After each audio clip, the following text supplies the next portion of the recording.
Hi guys.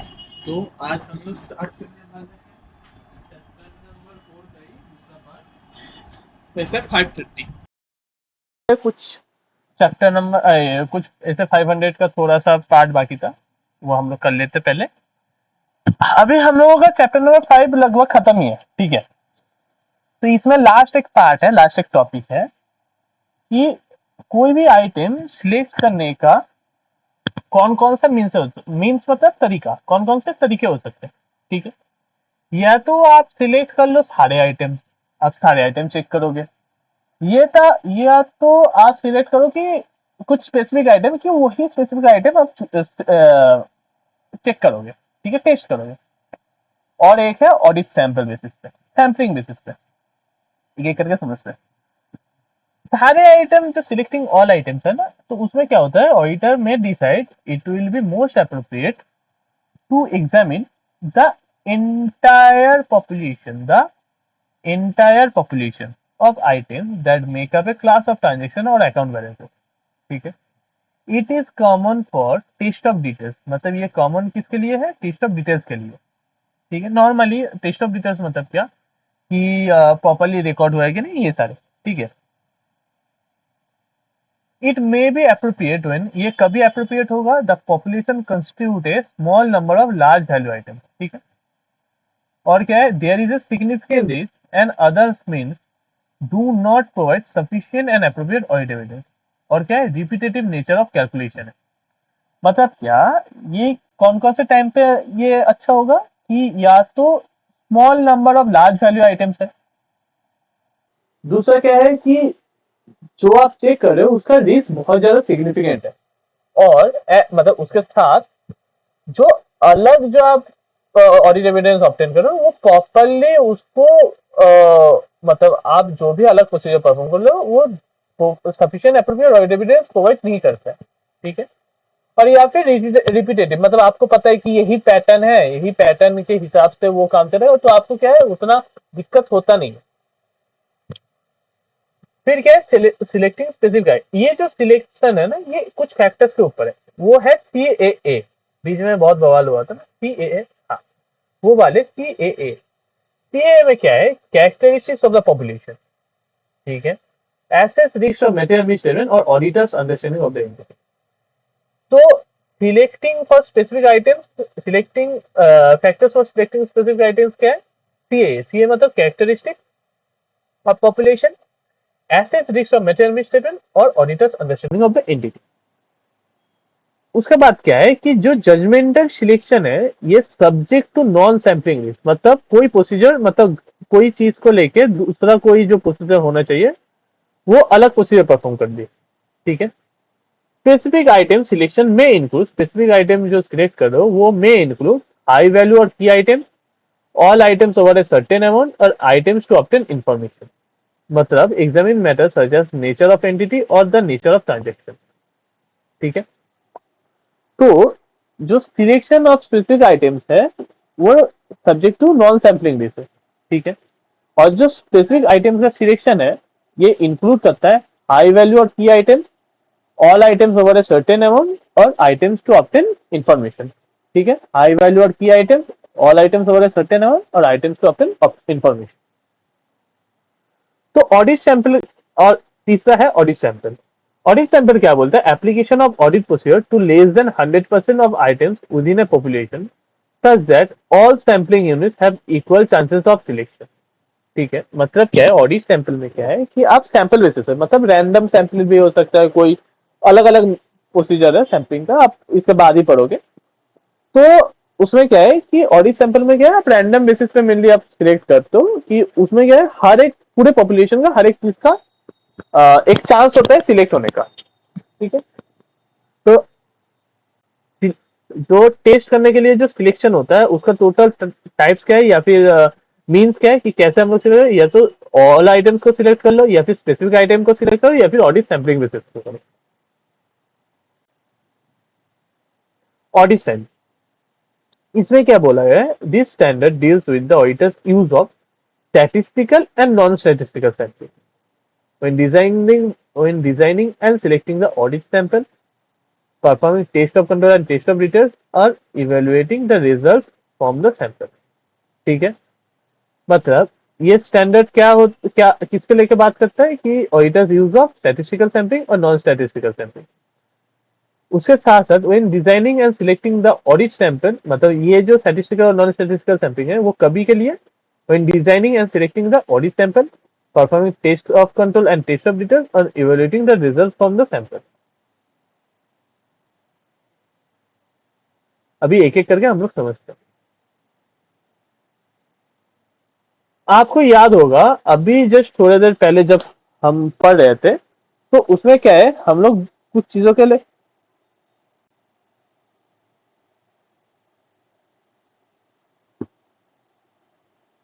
उसमें क्या है कि कुछ चीजों के लेके आ, कुछ चीजों के लेके लाइक मैं सोचा हूँ कि कुछ चीजों के लेके हम लोग बात किए थे जो कि है पॉपुलेशन और सैम्पलिंग, मतलब सैंपल सैंपल में होता है सैम्पलिंग। तो इधर से एक हम लोग एग्जांपल से समझते हैं। सोचिए कि ये प्रॉपर एक बास्केट है, ठीक है, उसमें बहुत सारे आइटम। तो ये जो पूरा बास्केट है ना ये है पॉपुलेशन, ये जो हंड्रेड्स ऑफ आइटम्स है ये है पॉपुलेशन। और ये जो एक एक करके जो आइटम्स है ना ये ये ये ये है सैम्पलिंग यूनिट। तो एक एक करके समझते। पॉपुलेशन क्या है? It refers to the entire set of data.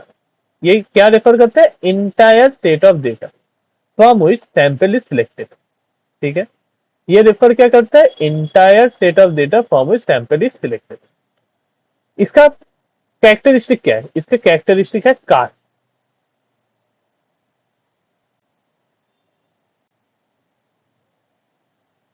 इसका कैरेक्टरिस्टिक है कार। तो कार में क्या बोला गया है कि कार में टोटल 3 कैरेक्टरिस्टिक्स है। एक है एप्रोप्रिएटनेस, एक है कंप्लीटनेस और एक है रिलायबल। मतलब पॉपुलेशन क्या होना चाहिए? मतलब या तो ना, एक है एप्रोप्रिएट होना चाहिए, दूसरा है कंप्लीट होना चाहिए और तीसरा है रिलायबल होना चाहिए।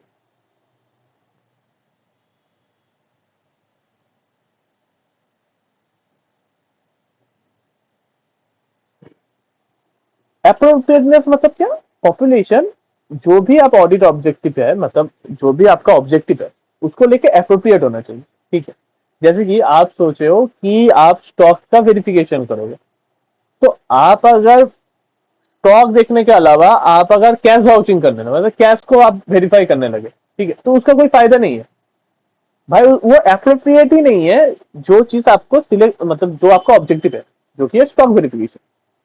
कंप्लीटनेस, कंप्लीटनेस मतलब क्या? Population should include all aspect of the activity.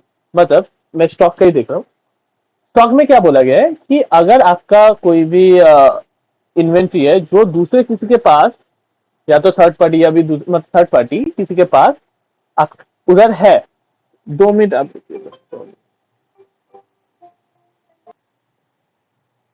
हाँ, तो क्या था कि जो पॉपुलेशन है, ठीक है, उसका कैरेक्टरिस्टिक 3 तरीके की कैरेक्टरिस्टिक है। एक है एप्रोप्रिएटनेस, दूसरा है कंप्लीटनेस और तीसरा है रिलायबल। तो एप्रोप्रिएटनेस मतलब क्या? वो एप्रोप्रिएट होना चाहिए फॉर स्पेसिफिक ऑब्जेक्टिव। ठीक है, कंप्लीटनेस मतलब क्या? वो कंप्लीट होना चाहिए वो एक्टिविटी को करने के लिए।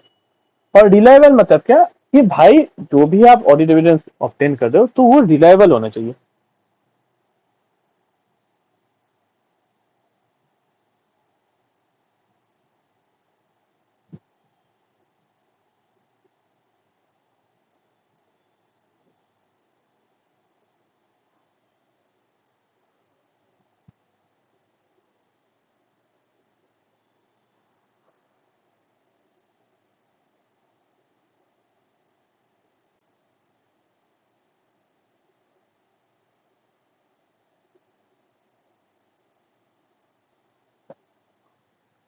ठीक है, और दूसरा है सैम्पलिंग यूनिट। सैम्पलिंग यूनिट्स क्या है? Individual items that make up the population are known as sampling units. ठीक है, sample must be representative. It must be closely similar to the whole population, although not necessarily exactly the same. Sampling units में क्या बोला गया है कि जो sampling unit है ना, मतलब वो क्या है कि ये इंडिविजुअल आइटम है जो पॉपुलेशन को बनाता है, ठीक है, जिससे पॉपुलेशन बनता है। और क्या बोला है, सैंपल मस्ट बी रिप्रेजेंट, मतलब जो भी आप सैंपल कर रहे हो सैंपल, वो पॉपुलेशन का रिप्रेजेंटेटिव, मतलब मैं जो आपको एग्जांपल दिया था ना कि सोचिए, मतलब दिया था कि नहीं शायद इसके बाद होगा, सोचिए कि 100 आम है, ठीक है, उसमें से 10, हाँ सैंपलिंग यूनिट, जो मैं इसका चैप्टर नंबर 3 में एग्जांपल दिया था कि 100 आम है, उसमें 10 ही खराब है, और जो 10 खराब है ऑडिटर ने गलती से वही को उठाया, तो ऑडिटर को क्या लगेगा कि भाई 10 खराब है मतलब सारे खराब है, क्योंकि वो रैंडम बेसिस पे भी वही उठाए जो सारे उठ, मतलब सारे जो खराब थे, ठीक वही है कि सैंपल मस्ट बी रिप्रेजेंट, मतलब अगर 100 में से 10 खराब है, तो अगर वो ऑडिटर 10 सैंपल उठाए तो उसमें से भी एक ही खराब होना चाहिए या फिर दो खराब होना चाहिए, ठीक है। It must be closely similar to the whole population although not necessary exactly the same. अभी अप्रोचेस क्या है सैम्पलिंग का, इधर मेनली दो अप्रोचेस है, एक है स्टैटिस्टिकल सैम्पलिंग, एक है नॉन स्टैटिस्टिकल सैम्पलिंग।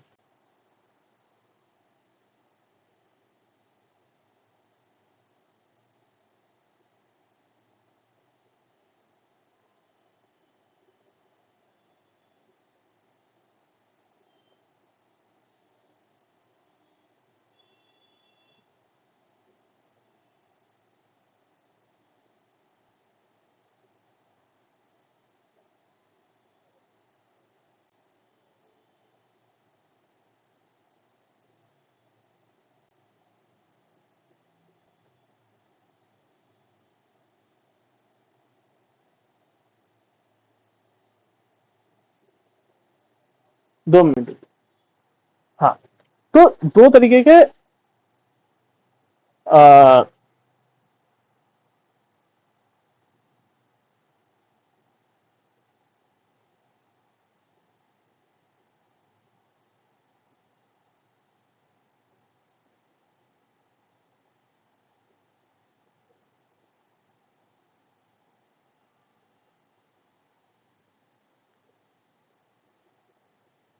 दो तरीके के अप्रोचेस है सैम्पलिंग का, ठीक है, एक है स्टैटिस्टिकल सैम्पलिंग, एक है नॉन स्टैटिस्टिकल सैम्पलिंग।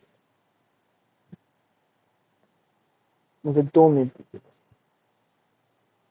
हाँ, सॉरी सॉरी सॉरी, हाँ ठीक है, तो स्टैटिस्टिकल सैम्पलिंग और नॉन स्टैटिस्टिकल सैम्पलिंग एक एक करके समझते हैं। स्टैटिस्टिकल सैम्पलिंग क्या है कि ये रैंडम सिलेक्शन करता है, an approach to sampling that has random selection, ये random selection of the sample index. ये क्या बोलता है कि ये यूजर प्रोबेबिलिटी थ्योरी को करता है, यूज करता है कि उसको जो सैंपल रिजल्ट है उसको इवेल्युएट करने के लिए, including measurement of sampling risk characteristic, मतलब जो भी जो कैरेक्टर सैम्पलिंग रिस्क का कैरेक्टरिस्टिक है उसको मेजर करके वो प्रोबेबिलिटी थ्योरी को यूज करता है, ठीक है। इसका कैरेक्टरिस्टिक्स क्या है, ये मोर साइंटिफिक है than testing based entirely on the auditor's own judgement, ठीक है। It involve use of mathematical laws of probability, ये क्या यूज करते हैं, mathematical laws of probability, and it has reasonably wide application where a population to be tested consists of larger number of smaller items। मतलब ये क्या बोला है, more scientific than testing based entirely on the auditor's own judgment, it involves use of mathematical laws of probability, or it has reasonably wide application where a population to be tested consists of larger number of similar items, ठीक है, और there is a no personal bias of the auditor, मतलब इधर कोई भी personal bias नहीं है auditor का,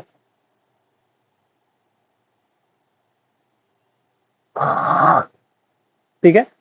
तो कैरेक्टरिस्टिक्स क्या है स्टैटिस्टिकल सैम्पलिंग का, ये मोर साइंटिफिक है than testing based entirely on the auditor's own judgement, it involves use of mathematical laws of probability, it has reasonably wide application where a population to be tested consists of larger number of similar items, and there is a no personal of the auditor, no personal bias of the auditor, ठीक है। Non statistical sampling, non statistical sampling मतलब क्या, वो personal knowledge और expertise में based करके होता है, ठीक है। An attempt would be made, मतलब ऑब्वियसली ये पर्सनल नॉलेज और एक्सपीरियंस को बेस करके होता है, लेकिन फिर भी ये तो एक पैटर्न तो इस्टेब्लिश कर ही सकते, ये तो रैंडम नहीं होता ना। तो क्या बोला है, an attempt would be made to avoid establishing a pattern of selection year after year to maintain an element of surprise. मतलब अगर आप कोई भी एक चीज को अगर बार बार करोगे तो एक पैटर्न आ जाता है। तो वो क्या बोला है कि एक साल में, लाइक हर साल आप चेंज करते रहो पैटर्न को।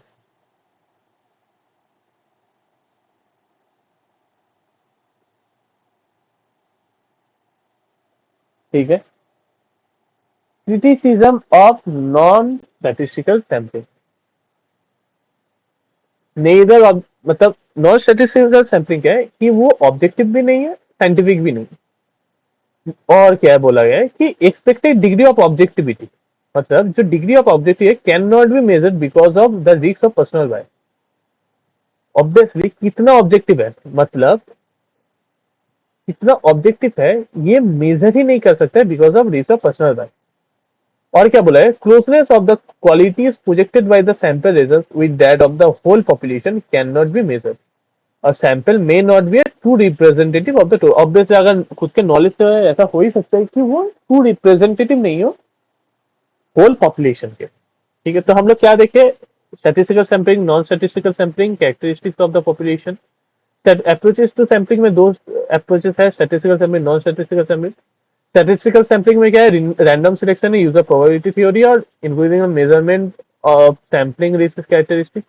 नॉन स्टैटिस्टिकल सैम्पलिंग क्या है, ये based on personal experience and knowledge of the auditor है, और an attempt obviously should be made to avoid establishing a pattern of the selection year after year to maintain element of surprise। Characteristic statistical sampling का characteristics क्या है, more scientific, use of mathematical laws of probability, reasonably wide application और consist of larger number of smaller items। और क्या है, no personal bias of the auditor. और criticism of non, ये criticism है, ये कैरेक्टरिस्टिक है। Criticism of non statistical sampling क्या है, neither objective nor scientific, expected degree of objectivity cannot be measured, closeness of the qualities projected by the sample result with that of the whole population cannot be measured, और sample may not be true representative।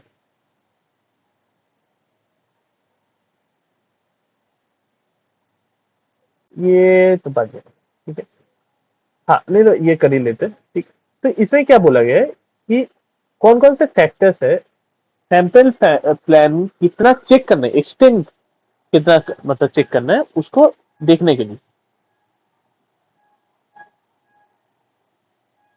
वो क्या क्या factors है, size of the organisation है, state of the internal control है, education reliability of books and records है, tolerable error range है, और डिग्री ऑफ डिजायर्ड कॉन्फिडेंस है। ठीक है, क्या क्या है, size of the organisation, state of the internal control, education reliability of the books and record, tolerable error range और डिग्री ऑफ डिजायर्ड कॉन्फिडेंस। ठीक है, तो फैक्टर्स क्या है for considered for deciding upon the extent of the checking of on a sample plan, size of the organisation, state of the internal, मतलब कौन से state पे प्रॉपरली है क्या इंटरनल कंट्रोल या नहीं, education reliability of books and records, tolerable error range and degree of desired confidence. ठीक है, और एडवांटेजेस क्या है स्टैटिस्टिकल सैंपलिंग का, the sample size does not increase in proportion to the increase in the size of universe tested,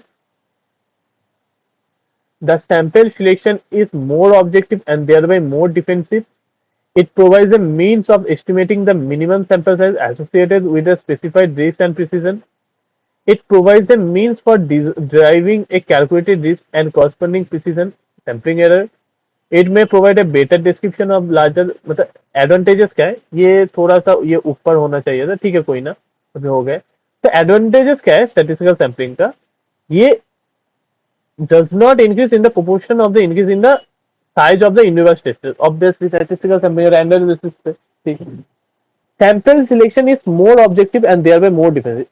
sample selection क्या है, ये objective है, सब्जेक्टिव नहीं है, मतलब ये खुद का दिमाग लगा के नहीं हो रहा है, ये ऑब्जेक्टिव है। तो क्या है कि ये मोर डिफेंसिव है, मतलब अगर आप कुछ गलत भी हो गया तो आप बोल सकते हो कि भाई ये रैंडम बेसिस है, अभी 100 आम में से अगर 10 आम खराब थे और 10 ही आम खराब मैंने कहा, अभी हम क्या कर सकते हैं। ठीक है, it provides the means of estimating the minimum sample size. ये एक मीन प्रोवाइड करता है estimating the minimum sample size.